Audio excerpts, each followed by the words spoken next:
introduce you a book called Everything You Need to Ace World History, One Big Fat Notebook. Notes borrowed from the smartest kid in class, double-checked by an award-winning teacher. The complete middle school study guide. Big Fat Notebook. Okay, so today I'm going to introduce you about, the medieval of Europe, India, and China, and Japan, and also tell you about the Crusades, and lastly, I'll talk you about the Renaissance. Well, first let's talk about medieval India. Well, the medieval India was so fine, and so they were there, and while that time in India, the Sultan's power was shattered, and after that, the Mongolian prince Babur came to, India, and so the Mongol took, India, and so it became the Mongol Empire of India. And so, how could the Mongol, get India? That was because they had cannons, and so that did a very big help on getting India. And at that time, the capital of India, Delhi, was made also. After Babur's grandson Akbar came, and then after Akbar died, came Akbar's grandson Shah Jahan, and Shah Jahan is famous for who built the Taj Mahal, which is a landmark of India.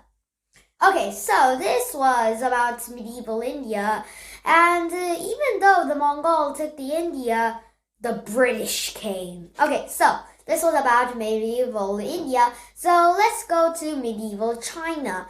Well, medieval China has the first Sui dynasty. Well, there was the Han dynasty, and after the Han dynasty went away, it became the Sui dynasty, and the Sui dynasty became a dynasty that, was made into the Tang dynasty very fast. That was because in the Sui dynasty, the Grand Canal was made. The Grand Canal made thousands of people making to work on making that Grand Canal, and thousands of people died because of this. And so this Grand Canal made a rebellion of the people, and so that became the Sui dynasty's last, and then came the Tang dynasty. The Tang dynasty was the first to use gunpowder in China, and also had a lot of land. Then came the Song dynasty, which had the first magnetic, compass, which was in the, Song dynasty. But after that, by Kublai Khan, it was, made into a Mongolian place. Okay, so after the Gold Age of China, next comes medieval Europe. Well, in medieval Europe, there was the feudal system, which has the king, the noble, the vassal, the knight, and the serfs. In the feudal system, first, there are the serfs who give the food and service to the, servants, and then the knights give military service to the, nobles.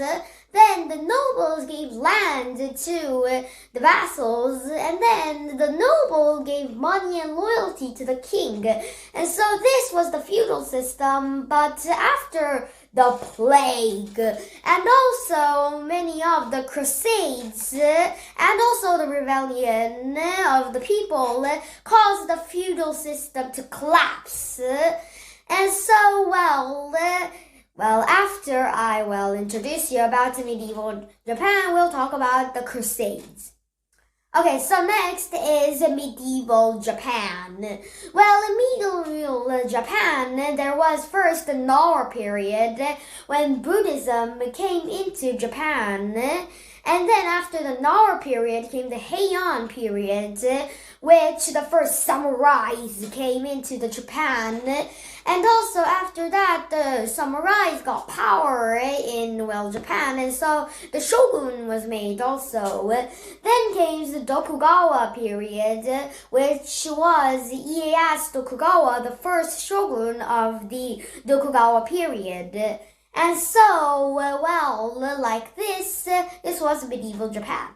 Then let's go to the European crusades. Well, do you know about Jerusalem? Jerusalem was for Christian people, and then after that, the Islamic people took over Jerusalem. So that caused the Europeans to go to Jerusalem and take back Jerusalem so that the Christian people can go.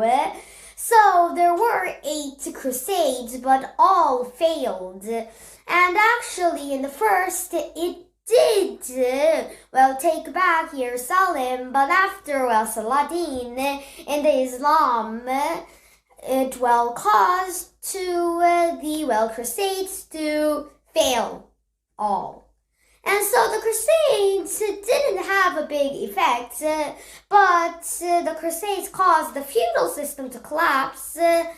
And so it has effects, but the most effects that the crusades left for us was many people's death. And so that was the crusades thing that many people died.